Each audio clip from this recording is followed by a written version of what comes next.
இந்த ஆண்டு பங்குனி உத்திரம் உத்திர நட்சத்திரம் மார்ச் 31ஆம் தேதியே வந்தாலும் பௌர்ணமி அடுத்த நாளான ஏப்ரல் 1ஆம் தேதி தான் வருகிறது.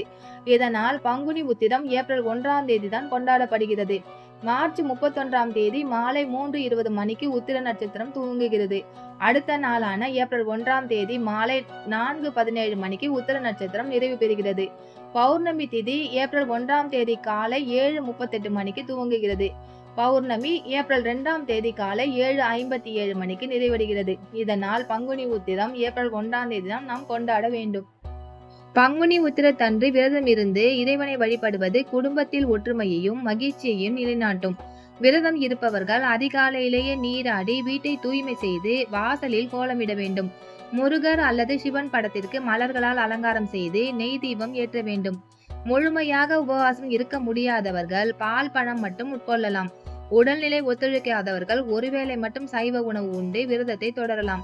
கந்த சஷ்டி கவசம், திருவெம்பாவை மற்றும் தேவாரம் போன்ற பாடல்களை பாராயணம் செய்வது சிறப்பு.